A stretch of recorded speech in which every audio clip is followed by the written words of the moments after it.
CreepGeeks Podcast is an offbeat news podcast that takes a lighthearted approach to the paranormal, supernatural, cryptid, strange, the silly, and trending tech topics circulating the web. We broadcast weekly paranormal news and fun stories from our underground bunker in the mountains of western North Carolina. Be sure to follow for more.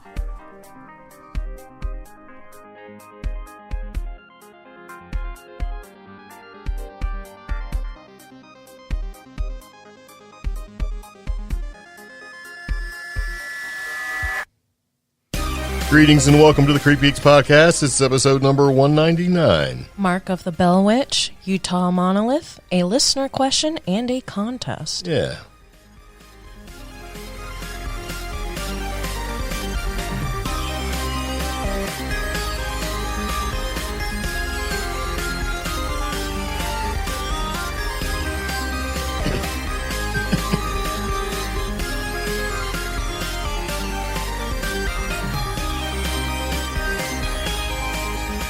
All right, so here we are. Welcome again back to the old CreepGeeks Podcast, episode number 199. Yeah. Yeah. So I'm Greg. I'm Omi. And it begins again. Okay. Okay, so before we get started, I'd like to give a special thanks to our Canadian Friend Prospero for what is our, basically the what it's all about intro that he did for us. Thank you. Very nice. And if you'd like to do our intro, you can attach it and send it via email, or you can call a phone number. 575-208-4025. And leave it as a voicemail. Yeah. And what we're talking about is like, where you say CreepGeeks Podcast is an offbeat news podcast. And all that is listed on our website because we do include all the show notes to our podcast, and that's included in there for you. Yep. So if you feel, a little twinge to want to hear yourself on a wildly unsuccessful podcast, just go ahead and send it in there. There might be tens of people. Yes. Actually, it's more than that, but you know what I mean. Just kind of, feel free to give your own spin on it, get creative. Yeah. Yeah, and so we may or may not use it. It kind of depends. But anyway, we'd like to, once again, thank you very much. And we'd also like to thank our Patreon supporters for supporting this podcast. And we have Dave, Isis, James, Bobby, John, and John. Yep. Yeah. Very nice. If you'd like to support us on Patreon, you can do so by visiting patreon.com/CreepGeeks. Yes. Okay, so anyway, with this particular podcast, we have a lot of stuff to talk about. We got the Mark of the Bell Witch, Utah Monolith, a listener question, and a contest. So it's going to be pretty good. So you ready? Sure. Here we go. I thought you were going to go. Probably shouldn't set you up like that. Anyway. Okay, so over the past couple of weeks, there's been something that's been sort of kind of happening. Maybe it's not a couple of weeks. Maybe it's been only about 4 or 5 days, but we actually seen it. Yeah, and we've been kind of we wanted to wait and see on it because... Yeah. Having lived in the Southwest, we've seen stuff like this happen, and then there's a very mundane explanation to it. Yeah. But it's been circulating the headlines that there was a strange silver monolith in the remote deserts of Utah. Yeah. Well, let's describe what it is. It's a metallic... It is a metallic object. It's a metallic monolith standing in the middle of what looks like a little... It's like a little canyon-looking little area there. It's weird. It shouldn't be there. It's your typical red rock that you see. And there's this stainless steel, triangular-shaped monolith sticking on the ground. I think it's like 8 feet tall or something close to that. It's like this tall thing, and it looks like it's just stuck in the ground. It doesn't look like it's been smashed into the ground. It just looks like it's there growing out of the earth. Yeah, it's very Kubrick-esque, I guess. Yeah. Except it's not black, and it's, but... I think it was black. I don't remember. Remember space. Yeah. In your face. But yeah, okay, so these guys were flying by in a helicopter, as they do. Mm-hmm. And they seen it, and evidently they turned around and went back and sort of sat down to kind of go check it out. Right? Yeah. And pretty much that was about it at first. Yeah. Now they're like, why is it here? And it's funny because it did spark interest because I guess, national parks and stuff like that, they wanted to put content out there for all of us who aren't going out and visiting the national parks right now. So this was interesting. I mean, all of a sudden there's this space age type, sci-fi thing in the middle of the desert. Yeah. And everybody kind of went, oh my God, and thought it was alien or things like that. Yeah, I do like this, though. It's probably something that should be said. Authorities ask that people don't seek out the monolith themselves, as they may well become stranded in the desert and need to be rescued.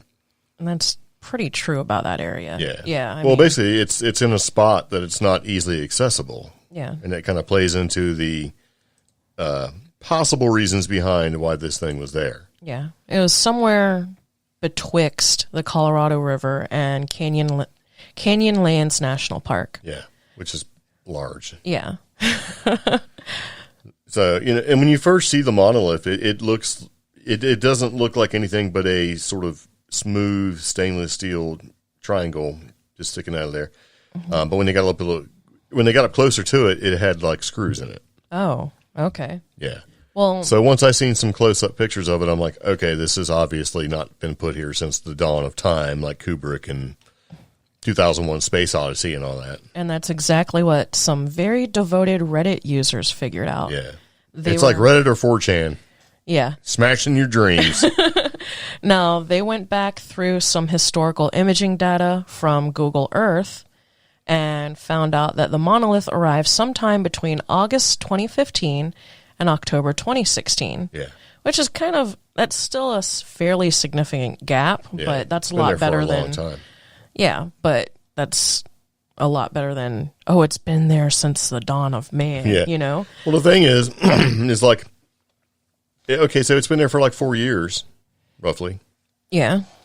And nobody's seen it until now. You know what I mean? And this is like a national park. And I get it, the areas out there where you can possibly be stranded, but you think that somebody would have seen it. But we ran into that ourselves a lot of times. Like when we'd go all the way to like El Morro and El Mapay, even San Lorenzo, we'd pass by San Lorenzo Canyon and see the same tire by the side of the road. That's a tire, though. I mean, that's something you wouldn't really notice. But it'd be way out there. And or that pile of the really old beer cans that you found. Yeah. But I mean, again, though, that's something that doesn't draw this kind of attention. If you've seen a pile of old beer cans and you're like, okay, well, there you go. That's like the rocks of New Mexico. It's just like a beer can. Well, remember, how many times did we go to the Ojito Wilderness before we found that little pioneer cabin on the other side of the mesa?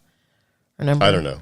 Yeah, so that's actually fairly common out in the deserts and in the Southwest. Okay, no, well, I mean, no, it's not, because this is a stainless steel monolith sticking out of the ground in an area that there's like no vegetation really in the spot where it's found, right? Has rocks and all that stuff. It's completely unusual. Now, if we were in the middle of the desert and we came across, a canoe just sitting there, that would be kind of weird. But this is like something that's completely out of the ordinary. You know what I mean? I actually have somewhere in my old Instagram where I found that boat in the middle of the desert. Yeah. Well, and now and sometimes people steal stuff and they pull it out in the middle of the desert and get what they want and leave it. But I mean, this is unusual. It looks like an art piece that was installed in the middle of nowhere. Well, so coming back to that, roughly about the time, between 2015 and 2016, that's when the sci-fi drama Westworld was being filmed in a very close by location. So the best bet is that at the moment, someone on the crew either didn't pack up properly or even use the metal to play a long-term Kubrick-inspired prank on the world. Yeah. So, I mean, that's pretty plausible. Well, yeah, somebody could have stole it off the set and said, I don't think they stole it. Here's what I think. I think they set it up to film or whatever and then just left it because it's like cemented into the ground. It's not like they just stuck it in there. It's in there. Yeah. So, and then at the very end of the day, they're like, yeah, man, we've got to get everything out of here. Well, and you come across that and you're like, I don't have any screws. I don't know. It's just kind of a neat thing, but they left a lot of the signage up on the Big Chief gas station for Breaking Bad. So, I mean... Yeah, but I think that's because it was the Big Chief gas station before Breaking Bad. Well, they left some other elements exclusive to the series up. So. No, that's because it was already there. Yes, I'm fighting with you over this because that's an abandoned gas station. So yeah, but this is like you're in the middle of a park, Canyonlands Park there, like state park. This is just stainless steel thing sticking out of the red rocks. It's unusual. If it had no screws, then I would think it's something different. I understand what you're trying to say. I'm just trying to say it's unusual. And if it is cemented in the ground, it'd be kind of hard to leave. My thing is, if it was cemented in the ground, that's kind of breaking some laws, so I don't think... Yeah, and that's the point I was trying to get to. Own up to it. It's like they're not looking at it as being like, oh, we're going to investigate and try to figure out who did this. You know? It doesn't sound like it anyway. I mean, there was a couple movies that were filmed in that area, like 127 Hours, Mission Impossible 2, and then, of course, Westerns from the 1940s and 60s and stuff like that. Yeah. But, you know, it's like... So it's obvious that somebody left behind this 10 to 12 foot tall monolith. But it was just a weird thing, because if it's been there for a long, long time, somebody probably would have seen it, especially if they've filmed, you know, different things in that area. In other words, people have gone there and seen it. So, but at the end run, it's not some kind of crazy ancient thing, which would be super interesting. Looks like it's probably a movie prop. Or somebody set it up as an art installation, which would be just as equally bad and breaking the law. Yeah. Because there's people that go out in state parks and do stupid things. Like you see boulders perched on top of these little skinny looking, you know, other stone pieces, and they kick them over and stuff like that. It's cairns. Like, yeah. Rock cairns. So, and there's people that they just deface things and they spray paint and do all that. Yeah, I mean, like 2 years ago, we were mentioning on the podcast a couple of times how people would go through like the Continental Divide and put, you know, graffiti all over. Yeah, and tag it, and they think they're adding to the value and the beauty and majesty of the scenery, and all they're doing is like making it shitty by spray painting it. You know what I mean? And I think that if you get caught doing that, you should be burned. Yeah. Like, we're going to go ahead and burn you up to the fullest extent of the law, because people are dumb. We've seen it. We've gone in the middle of nowhere, and you do see stuff like just a random tire laying there, or a boat, or murder mattresses and stuff like that. And it's like, why do you not care enough about the environment to leave your garbage there? Well, like that boat I found, I mean, granted, it's not Canyonlands National Park, but I was like 6 miles into the desert. And there's a boat. And there was yeah. Yeah. So, that's the stuff. It bugs me when you see that kind of thing. Especially when trash removal is easy. You know what I mean? And most places, you pull it out to the curb and it goes away. And then there are dump facilities where you can take a mattress or whatever, and people just don't do it. But if this was left like a movie crew or a filming crew, I mean, it's not even trash. The crew gets paid to remove that type of stuff. Yeah, well. You know, and paid well, so. Well enough. I don't know. Anyway, not really a mystery, not really an ancient thing. It's not going to like pop open and give us the secrets of the universe. Yeah. Nope. But it's nice that we decided to play wait and see on this, because... Yeah, because people jump on it like, what is it? Playing the spooky, weird, you know, sort of crazy music in the background. Is it a sign from our, you know, alien ancestry? And that kind of thing. Yeah. Nope. Okay. But, you know, it's still going to show up on these, like, stupid paranormal shows, like, you know... I can't even think of one off the top of my head. It's like, but good on Reddit, though. Yeah, paranormal real life. Good on you guys for figuring the mystery out. Yeah. So. Very nice. Okay, moving back into the podcast, got some more stuff to talk about. One of the things that we did is we actually seen a pre-screen, if you will, of a movie coming up. Yep. You want to talk? You're supposed to jump in here. You keep looking at me, and I'm like, well, you know, I'm doing the pause and go, you know, hey. So we did see The Mark of the Bell Witch. Okay, so I guess we should probably explain it. Yeah. Let's set the scene for you. Okay, so as you guys know or may not know, either way, I'm going to explain it in great and agonizing detail. We live in a place where the bandwidth that's required to do transmission of electronic signals, cell phone, internet, that kind of thing, is really slight. We're in this little pocket, this bowl, right? This dead zone, if you will. And so when it comes to downloading things and watching things and even, you know, bringing up the podcast and putting it out there for everybody to listen to, and videos and things like that we do in our other social media stuff, it's kind of hard. So every once in a while, as you know, we're out and we head on into town, you know, we'll do that. We'll download things, watch things, that kind of thing. You know, just grab the bandwidth while we can. Sometimes we go out and just do the internet thing. Well, oftentimes we use that as an excuse for sort of a date night. You could say, yeah, a little date night. We'll get a little food and find a quiet, secluded place in a dark parking lot, an undisclosed location, and download some stuff and watch some stuff, you know. And now we've gone from a paranormal podcast to a serial killer podcast. Yeah, to a creepy van. And we have a big white van, you know. It's a 2018 Ram ProMaster 2500 big white van, and it's got the CreepGeeks logo and stuff all over it. And we use that when we travel and take pictures and do investigations and things and actually go to events. And so we park in a quiet place, right? Crack open the old fast food, whatever it may be at the time, and we download some stuff and watch some stuff. And, you know, in hindsight, now that you said serial killer van, it does kind of bring up the idea that there's this weird van off in the corner. But we've done it enough to where I think most places we go don't really look at us anymore. No, I don't think so. In this particular instance, we went into town for the sole purpose of two things: getting some Japanese food and watching Mark of the Bell Witch by Small Town Monsters. Yeah. Yeah. It says pretty low, Small Town Monsters, those guys, because, you know, it's like, hey, we can watch it. Yeah. And so we got the Japanese food and delicious crab rangoon that came with it, which is basically cheese wonton, if you're curious. Found a quiet spot and fired it up. This is where you jump in. So, the Mark of the Bell Witch, it's... I don't know how to go with this, because it's like, it's definitely, there's so many things I want to say about it. Like, it's... Well, let's say this. Okay. So, let's talk about how it was filmed real quick. And then we'll give a little bit of history of the Bell Witch and how it all ties in. It's beautiful. Yeah. It's the way it was filmed. Okay. It flows with a nice transgression. Is it the word I'm looking for? From one scene to the other. Transition, there we go. And it actually makes sense. The smooth transitions from scene to scene to scene. And the cutaways to people giving their accounts of information they have with researchers and local people that are in the area, generational people who have grown up in the area. And explaining things is very smooth. Yeah. So it follows a nice transgression that it's one of those things where you can sit in the parking lot for 2.5 hours eating Japanese food. And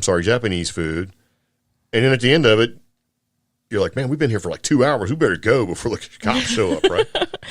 So it draws you in. It's smooth. It's filmed great. It looks wonderful as far as the quality goes. And it's described as a docu-horror. And when you hear those two words together, sometimes you think, okay, this is going to be a little disjointed, or it's going to be, you know, herky-jerky, designed to kind of keep you off balance, that sort of thing. But and it blends seamlessly. So that's where it's like, wow. And, you know, and cinematically, it looks great. Yeah.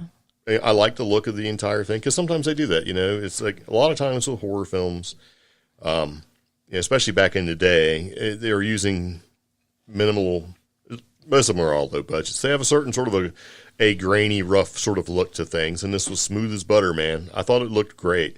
Now, a lot of people will do movies and documentaries, and they want to apply their own style, and stylistically speaking, I liked it. It was like very, it was floaty. Okay, some people like the sort of super contrast look, where it's a little harsh, a little grainy, a little gritty, you know what I mean? To kind of give it that sort of, you know. And other people like smooth like butter. This was great, man. It was just, it sort of struck the balance. The lighting was good. The shadows were good. Being able to pull all that detail out of the dark, I thought it looked really good. So kudos to the guys that filmed the thing and directed the thing, because it looked wonderful.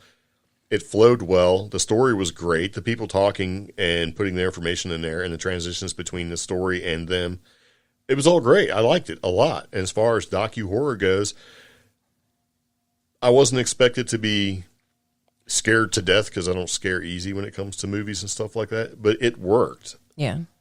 You know, I was like, oh man, this is creepy. And for us, it made it even more creepy by being in a dark parking lot in a corner somewhere, you know, kind of watching it, and you flung rice all over the car. And on Pepper. Yeah. She was very upset. Yeah. Because, you know, hey, we fired up our internet device, which is a phone, because I didn't bring the tablet and connect to internets and use the tablet, which is a much larger screen. So yeah, you were all in it. Yeah. All up on it, like, ooh. So. But I think there was a part in there where I guess a lot of the audio and the visuals, they tied together so well that it built a little suspense, and I wasn't expecting like the scare that I had, and it did make me jump on my plate a little bit and get a little fried rice all over my dog and my camper. So but that was the thing. It was the ability to learn, but to also be pulled into a story, and I really, really liked that. As far as like learning, that's the other aspect of this docu-horror that caught me by surprise. I mean, Greg and I, we went to school in Virginia, and when you go to school in Virginia, you spend a lot of time in social studies and history, learning colonial history. Yeah, colonial history, which means you always spend, especially around spooky season like October, November, you always spend time on Salem witch trials, the Witch of Pungo, and a lot of like historical accounts of witchcraft. Or at least we did. It might be gone for all we know now. Yeah. Things could have changed, but I remember spending like 2 weeks. Yeah, it was fun. On local witches that we had, like the Witch of Pungo. Yeah. And then we would spend a little time on things like Salem witch trials. And when I was in school, we did spend time on the Bell Witch. Yeah. Now, the narrative that was given to me as a young student is completely different than what I learned through this movie. Yeah. And it gave me a very different perspective, because the narrative that I was given or was put upon me was that the Bell Witch was a case of a slighted neighbor and revenge and possibly infidelity and all these horrible things, so that the ultimate lesson was almost like a anti-pioneering, don't go out and spread westward because you can't trust your neighbors and bad things will happen to you. It's all about morality. Yeah. So that was what was in my head walking into this movie, or stepping into this movie, and it's not the perception that was given. When you listen to the historians and the researchers that Small Town Monsters used, it gives you a whole new perspective. It's definitely more creepy and paranormal sort of ties to it. And for those of you who don't know, the Bell Witch, basically we're talking about Tennessee, right, in Robertson County, Tennessee. The Bell Witch is called the Bell Witch because of the relationship with the family, which was the Bells. Yeah. The witch was actually named Kate.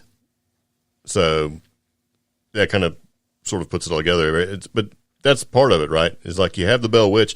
This witch or spirit or phantasm or whatever you want to call it didn't just interact with the Bell family. It also interacted with like other people. Like slaves on the property, neighbors. Other neighbors. It was Andrew Jackson, president, before.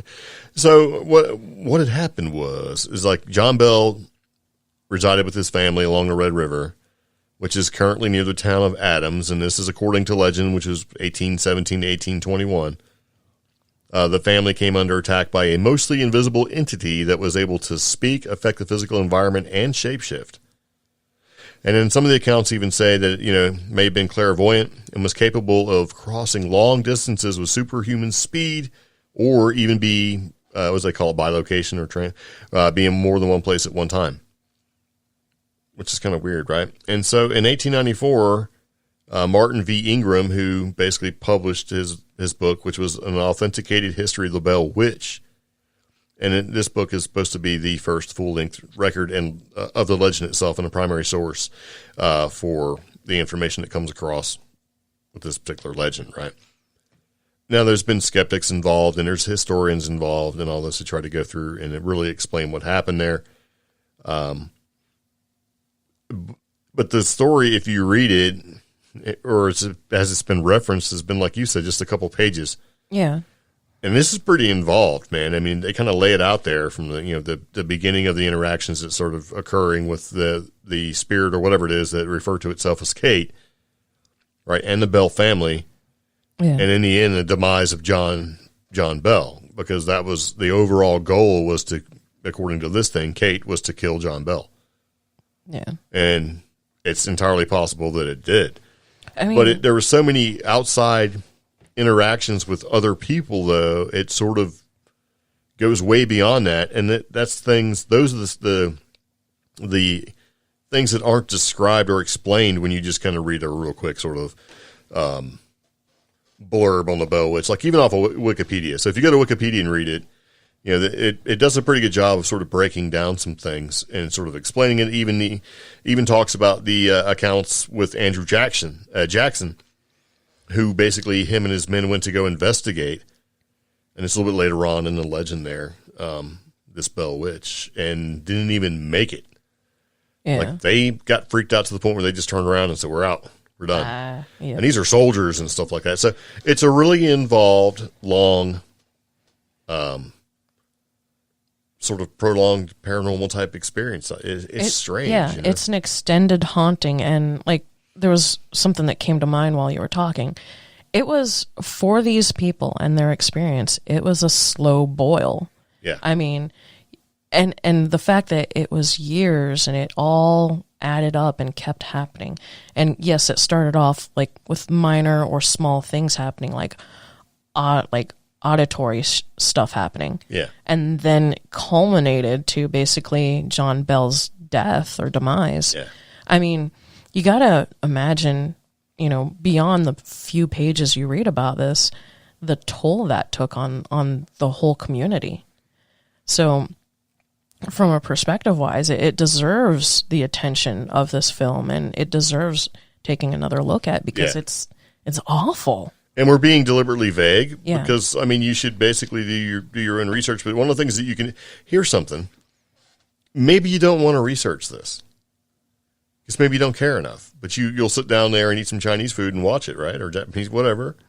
You should watch it because it tells the story well. Yeah. The Mark of the Bell Witch. And it's like if that was the only movie or show or docu-series or docu-horror, whatever you want to call this, if this is your way of looking into it and feeling like you've actually learned some things and have a better understanding of this to the point where you could probably talk about it conversationally, you should totally watch this Mark of the Bell Witch. Yeah. Because if every paranormal thing that we come across that we like to look at and research and talk about a little bit was as smooth as this, man, it makes life so much easier. Let me tell you. This is one of these things where if you could watch it as a movie and be happy with it, like in the theater type thing, and you could watch it on television. You know, when you see these high dollar productions, and I'm not just talking about like, you know, the random one-off shows, but you could watch this anywhere. This could be one of these things like you see on like PBS where they have like, you know what I mean? Like a public broadcasting and stuff like that. Got a bedroom.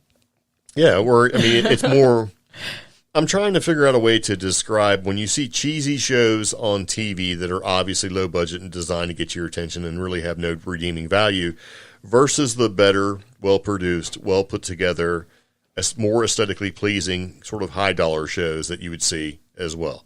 You know what I mean? Like you watch a show on television and it's obviously got a low budget. Then you watch another show on TV and it's obviously like they got the network behind it. It looks better, sounds better, flows better. You know what I mean? It's kind of like one of those. Like you could see this like on prime time and watch it and be like, oh, that was pretty good.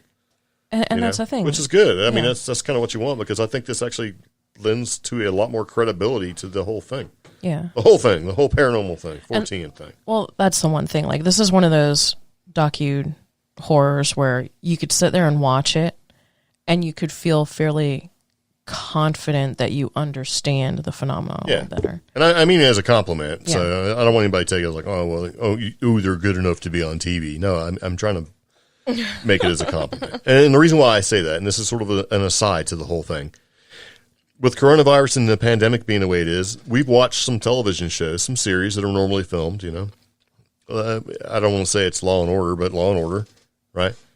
Yeah. And what we noticed was the camera angles that they used in this more recent episode, like as in series premiere, kind of like more current 2020 episode, was filmed differently than anything that you'd watch or had seen with Law and Order. Because it's obviously had less people. They only had like 2 or 3 people, maybe a sound guy. So, you know, the angles weren't there that you're used to seeing. It was, you know, filmed more close up, more. It was done with a smaller crew, and how that episode was filmed was obvious. Yeah. If you're into this kind of thing. So it's kind of like, wow, man. Yeah, I don't know. It was Which is just funny because this was filmed during the pandemic, the beginning of it too. So, no, I'm talking about the show as in comparison to what was filmed and what we watched in Mark of the Bell Witch. I know. Yeah. And it's like the comparisons there, a high budget TV show versus, an independent creation from Small Town Monsters, and it's like, wow. Yeah, I thought it looked great. I mean, like this would fit right in. Like I was saying, if you watch this like on a prime time, you'd be like, man, that was great. You know what I mean? It has it's just aesthetically pleasing. The story flows very nice. Adding the facts, figures, details, the local aspect of it, and how the Bell Witch and Kate and everything influenced that entire community, and is still influencing that community. It all makes sense. It's all.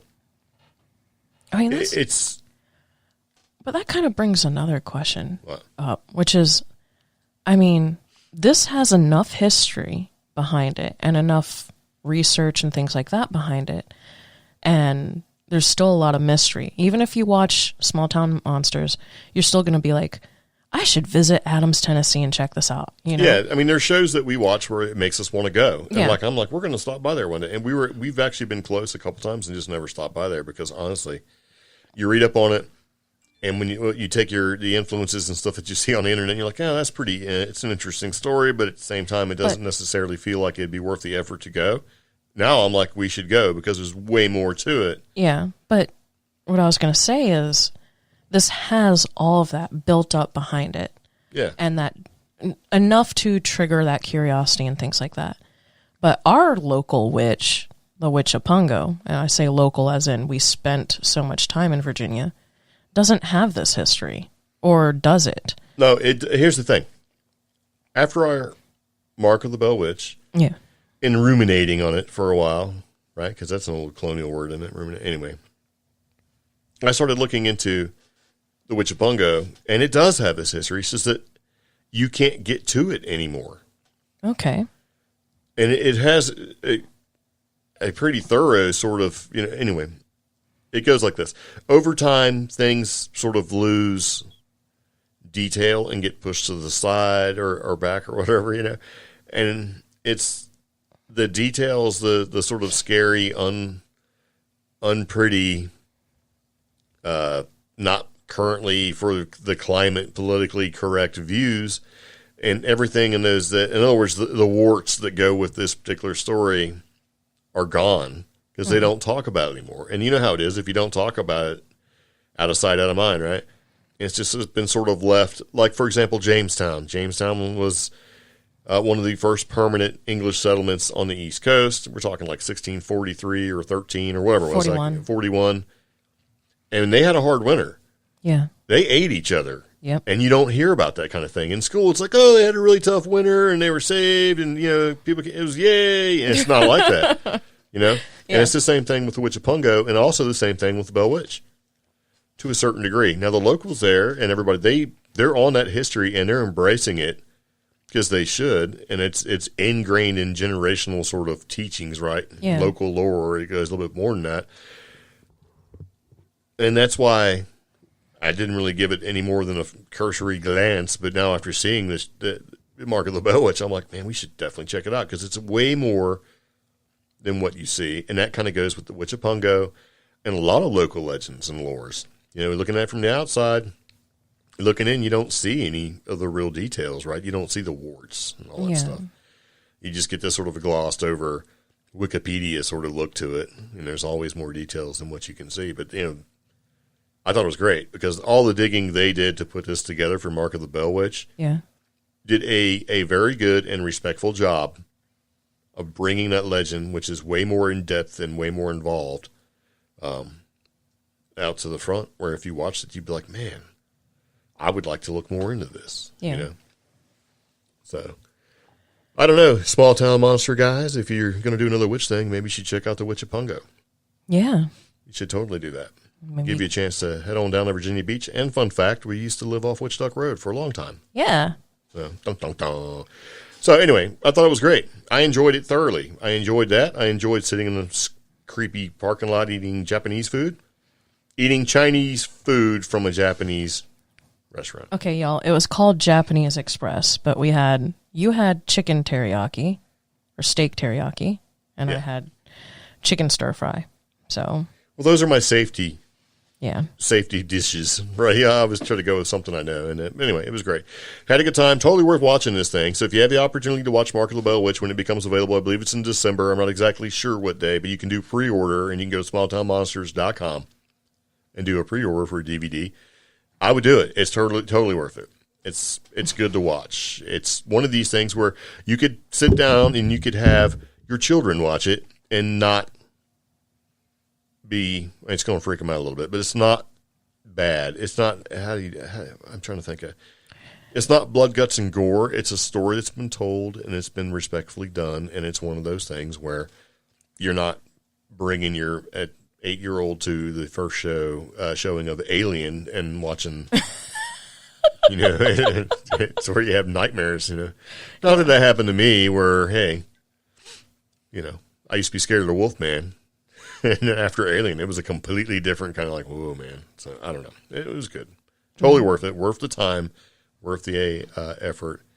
It was good. It was great. I like it. It's like right up there now with my Small Town Monster series like favorites. It's like right up there. Like I like Momo, and I don't know. It was good. Yeah. So if you have an opportunity, you should totally check it out.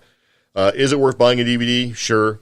Is it worth paying for it? Because a lot of people wait. Well, I'll just wait for it to be free. Is it worth the $5 or whatever it is? Yeah, totally, man. Totally. As a matter of fact, next time we see those guys, we're going to get them to sign. Yeah. Okay. We're going to, with the pre-order DVD and stuff, we're going to get them to sign our stuff. Say, hey, man. All right. Like that. Yeah. See, it's hard. It's hard to do one of these things where you don't want to give away the details, So, I don't know. Totally worth it, though. Creepy as hell. So, I will give away one thing. Okay. Yeah, dude tries to burn the Bell Witch. Has it all wrapped up, tries to throw it in the fire. Isn't that creepy, man? So, it's like a physical manifestation. So, it's in there. It's in the series. You got to watch it. Pretty nice.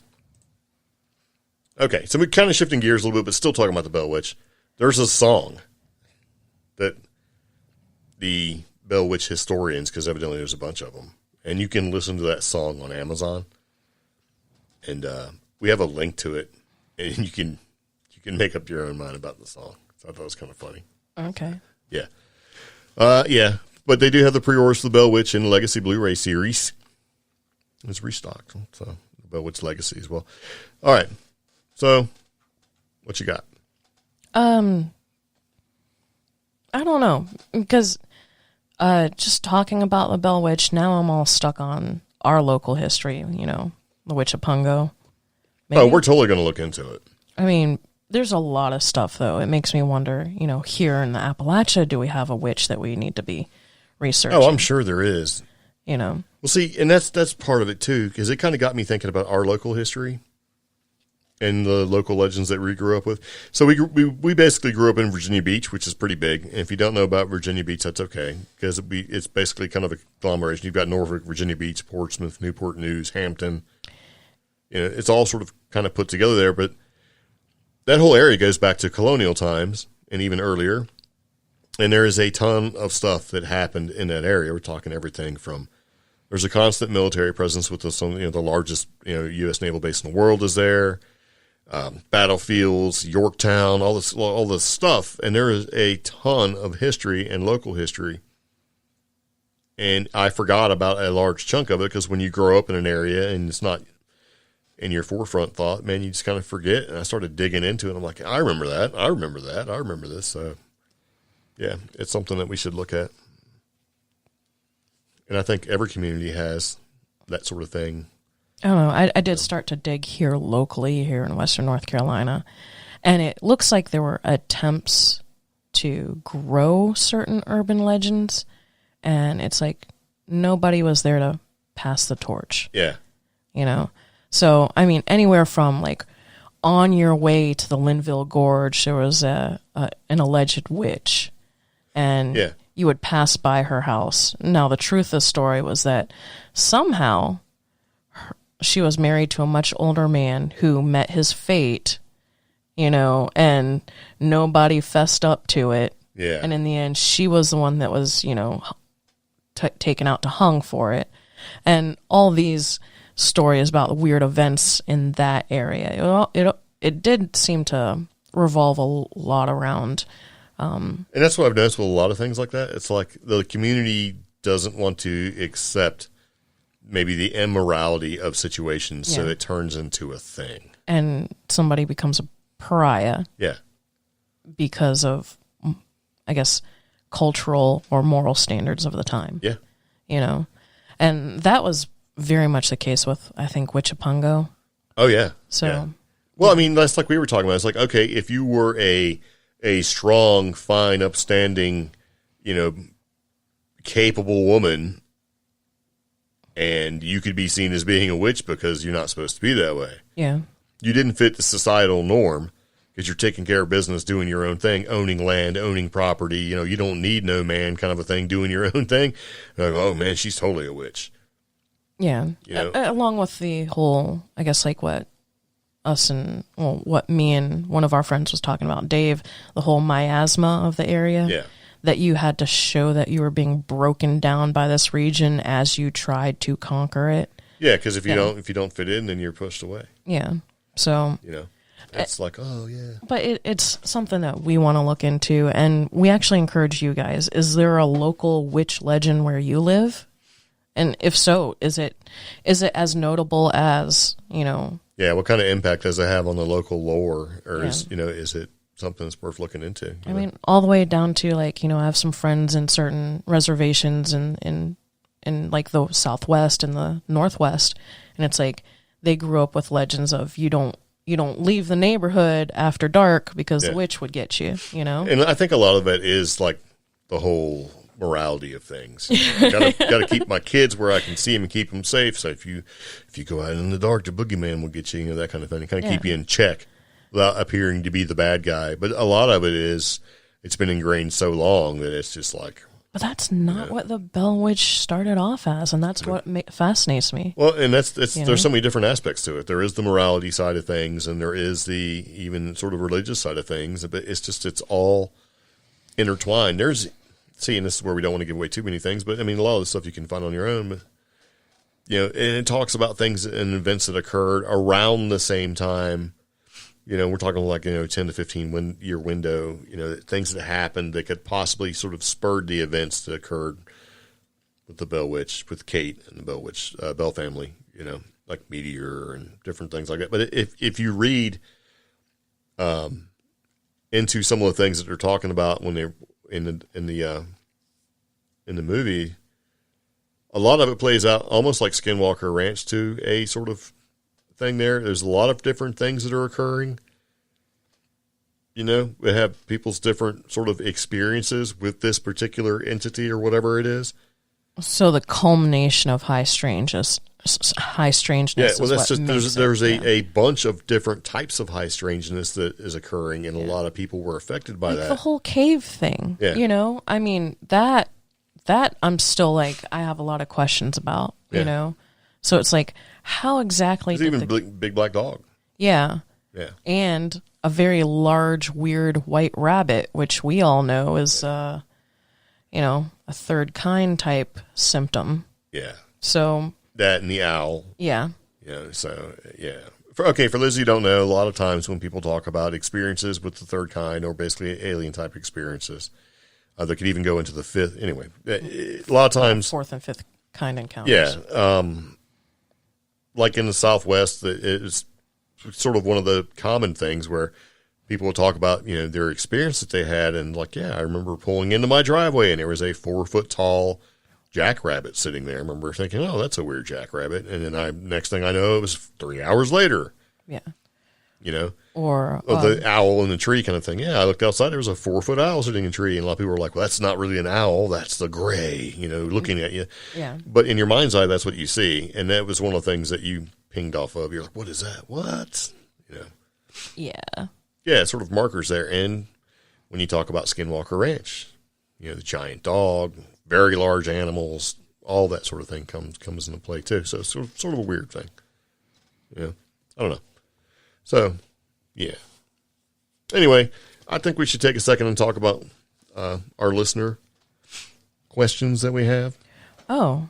But I think before we do that, we're going to take a second and take a quick break, and we'll be right back. And you've been listening to CreepGeeks Podcast. Audible is audio entertainment that entertains, educates, and inspires.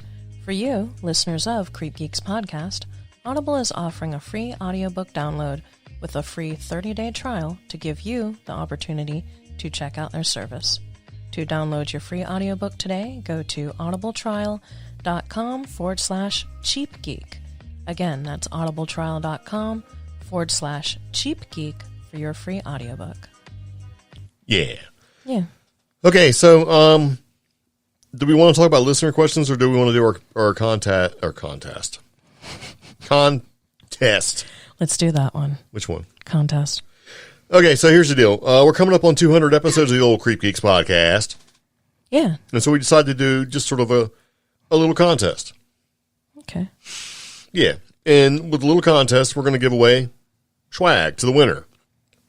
And hopefully with this swag, you'll enjoy it. It'll be great. Or if you don't like it, you can give it away as a gift. Oh. See? It's all about giving this time of year, right? So what we'll do is that the winner of the contest, who will be randomly picked at random, right, will receive some CreepGeeks swag. And, of course, in order to receive said swag, we'll need your information. So if you get chosen and win the contest, we'll reach out and go, hey, where do we send this to? Mm-hmm. And we will send it to you. Yeah. And the reason why it sounds silly to have to say that, which means it will need your mailing address or where you receive things, is because I've talked to people in the past I'd say, sure, I'll be more than happy to send that CD to you. I just need to know where to send it. And people will say, so do you need my address? And I'll say, yes. And they'll go, well, I don't want to give you my address. And it's like, okay, so you want it, but you don't want to give me your address. So how am I supposed to get it to you? Might as well just open up the window and fling it out the window, right? Or like one of the last contests we did on the podcast, which was a while ago, I had to track down addresses for 2-3 months. Yeah. So we would like it, if you win the contest, just tell us where to send it. You know what I mean? Now, in the contest, swag prizes will be things like stickers and some coffee.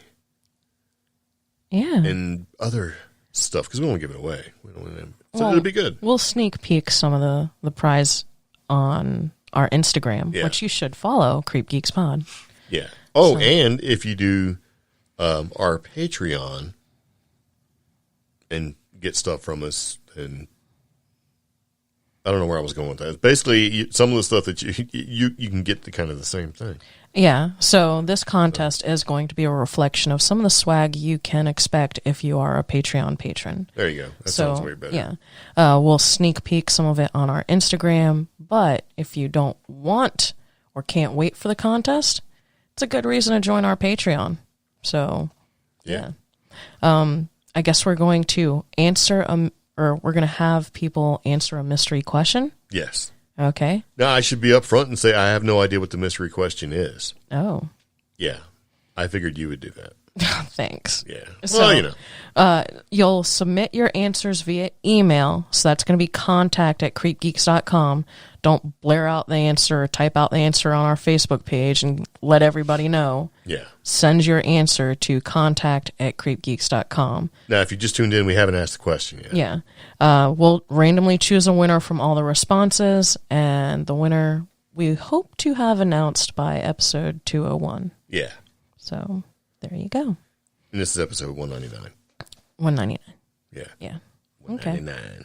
So it'll be cool. And there should be enough stuff in there. If you have somebody who likes cryptid stuff and paranormal stuff and things like that, and you wanted to gift them a little stocking stuffer, you could totally do that. Yeah.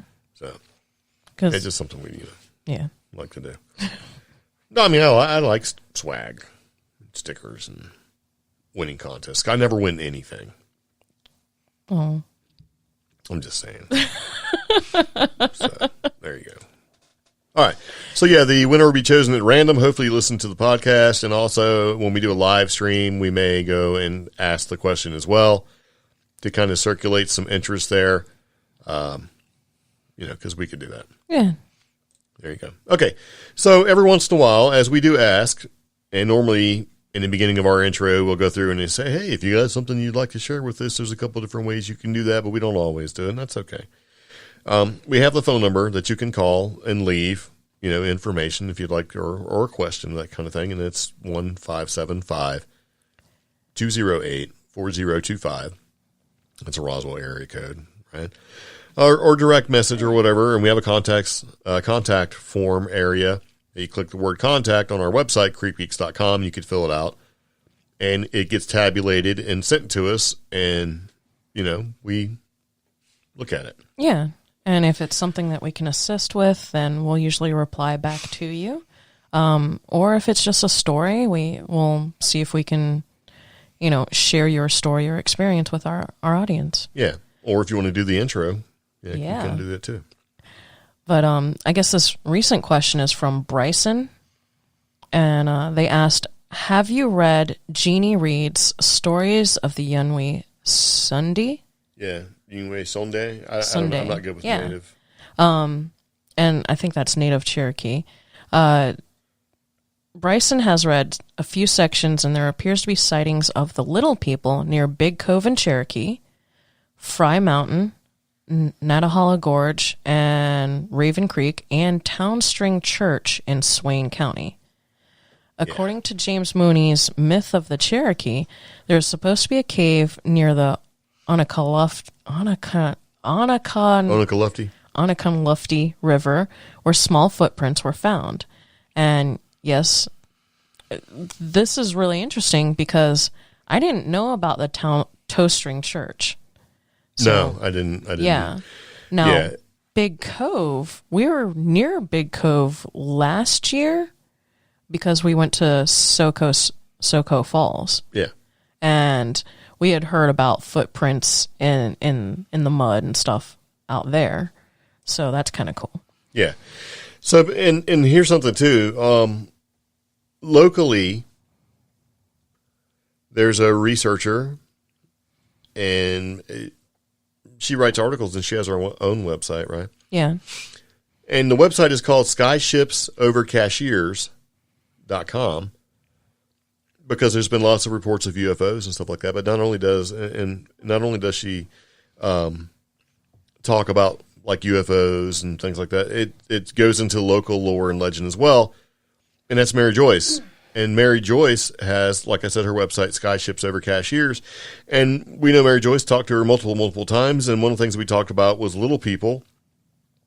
And little people are what Bryson's referring to, right? And this is in sort of that same area because it's kind of a spread out thing. Because for those of you who don't know, there are tunnels around here and caves and that sort of thing. Because, not as big as Mammoth Cave, but it's pretty big, right? Yeah. And she has been researching little people for a long time. And so I put a link in the show notes that takes you to a small snippet of an article that she wrote called Little People Tunnels Found Under Sylva, North Carolina Theater, where when they were basically going and working on this, theater, they found small tunnels. And these are tunnels that were documented in the Sylva Herald. Oh, wow. Yeah. A newspaper that talks about the discovery of the tunnels under the old Lyric Theater on the main street in Sylva. And Sylva's a small town, man. I mean, it's a small mountain town, and it's all in that sort of area there. And we've been through Sylva 20, 30 times. So. Yeah. Two ancient tunnels, or perhaps only one tunnel, but the connection between the two had been filled in sometime during the centuries. Yeah. East to west and north to south. That's pretty cool. Yeah. Yeah. And also on Skyships, there is a bunch of stories about little people, including a gentleman who, like a farmer, owns property, who communicates with little people and has like story and legend and lore about little people. Kind of a crazy, crazy thing. So I just thought that was kind of funny because we had talked to Mary Joyce about it, along with USOs and things like that. And, she researches it. We get this question about little people's. Well, because we asked people to write in. Yeah. Yeah. I know, but that's what I'm saying. And we talk about little people in the past on the podcast, and how they may relate to sort of goblins and it was the hellular. I don't know. I always Hellier thing. But the answer to the question, basically, Air Bryson, is we are familiar. But that book that they talked about, I'm like, Yeah, if you wanted to buy a copy of her book, what was her name again? I can't remember her name. Who? Bryson or? No, Jeannie Reed. Oh. Yeah. It's kind of expensive. Really? Yeah. Oh, okay. Mary Joyce's book is not. We'll put a link to our website then in the show notes. And so the reason why I kind of brought up $89 book. Yeah. Wow. Which to people like, oh, I drink that in my coffee. Hey man, it's 2020, bro. Just saying, we watch. But the kind of reason why I bring it up is because it is a sort of a local lore where we are little people and how they interact with Cherokee and everything else. But it's also lore that's people have researched and done, a lot of hard digging to find out. And so you have different sources to draw off of. And the more sources you have to draw off of, the more likely there is something going on to a certain degree. Yeah. So it's just kind of one of those interesting things, where it's like, yeah, we have heard of that because of these three people. You know what I mean? It's like when we talked at one time about some of the UFO experiences that some of our listeners have had in the area where we live. And it's like when you start to do digging and some more research and you're like, wow, there's like 13 people that have said the same thing. It must be something going on there, Yeah. So, and you can also get James Mooney's book. Yeah, that's what which is Myths of the Cherokee. Trying to look up right now. But the Little People and Inferences to Little People goes all the way back. Wow, 1700s, 1800s, even before that. Since people... I should say documented, where it's been written down. At least the story has. Since people pioneered this area and heard stories from the indigenous people in the area, because the indigenous people in the area who settled this area originally, they had their own strange experiences with these alleged little people. Yeah. And even those experiences tie into the Brown Mountain Lights area. Yeah. It's all sort of connected here, and what makes it sort of difficult to get out and explore these areas is that, sometimes it's really hard to get to the mountain peak area. You could see it, there it is, but in order to get to it, you got to drive around it or go through it, or it's just kind of like, even though the area is relatively compact, we're talking like maybe 200 or 300 square miles sort of compacted area. It can be hard. I've been looking through my... like for us to get to Silva is 89 miles, you know what I mean? Yeah, like I've been looking through my Department of Transportation notifications I get on my phone. We've had 3 rock slides in the past month and a half. Yeah, well, that actually happens quite a bit because when the wintertime comes and rains. There was part of like Interstate 40 in Tennessee, in the Tennessee side, because 40 kind of runs all the way down, right down the coast. That slide took it out. It was out for a while, like I think a year. And so it does happen quite a bit. So it's like ever shifting topography around here to a certain degree. Which is funny because we explored all around the Southwest and 4-wheel drive and high clearance vehicle, all out in the desert. But out here is something as every and high day. Clearance is just higher than a Subaru. Yeah. Not like got a big monster truck out in the desert kind of a thing. Something as every day as like rain. Yeah. Can actually impact people's ability to go visit some of these locations. Well, and it does in New Mexico. You should say it too, with the Southwest being the way rains show up and they kind of flash flood for a minute, but it typically subsides. Yeah. And we're talking like where whole mountaintop comes down out here and mud and everything else. So. But it still makes me want to check out some of these places. Oh, yeah. If you can figure out where they are. And that's part of it too. It's really hard, to get a sort of an exact place to be. And then when you get there, you have to kind of work through like locality, the people. Yeah. I don't want to say like the local people a lot of times are like, yeah, I know all about it, but I don't want to share it. Yeah. Yeah. And a lot of times this is because they don't think you're going to take them seriously and, whatever. You know what I'm saying? It's what everybody talks about. When they talk about witnesses, they don't want to talk about things because they're afraid to be seen as being crazy.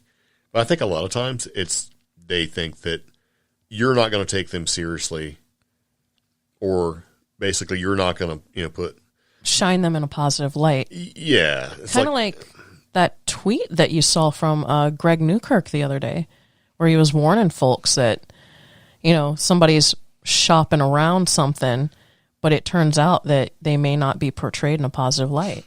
Yeah. Well, Seth Breedlove's talked about that to a certain degree, where it's like, oh, you want to talk about something that I'm already doing. It's just... Yeah. And we've had our own experience with that as well, where they're like, hey, we want you guys to come, tell us your experience on the show. And then when you read the agreement, it's like anything you say can be taken any way they want to portray it. And we may portray you as a bunch of hillbillies. Yeah, even if it's like a negative thing, they may think that, portray you to be a moron. Yeah. Which in my case would probably be pretty accurate. And then they also say things like, okay, so after we use your contribution in our show, our television show or whatever work it winds up becoming, then you can't really talk about it with anybody else. And if you do, we may come back and say, hey, in other words, saying you can tell them a story. If you tell a story somewhere else and the story blows up, they may come back and go, well, since you signed this contract with us, we feel that we should be entitled to whatever some of the glory you may get, whether it's money or shining. But these things are just, unlike those entities, we appreciate the stories y'all share with us, and we will portray them in the best light that we can. We encourage y'all. We want to hear more of these interactions, whether it's little people or UAPs or even Bigfoot type stuff. We want to hear it, and our goal is to share it in a positive way that, provides more awareness of the phenomenon around us. Yeah. So, yeah. I just think it's interesting. Yeah. So, but yeah, I like the little people aspect of things, and that's something we've been actually looking into. So it's amazing how many things that we had planned on doing in 2020 that just haven't worked out. Anyway. Broken necks and viruses and locking down and quarantine and all that stuff. Yeah. It's been fun.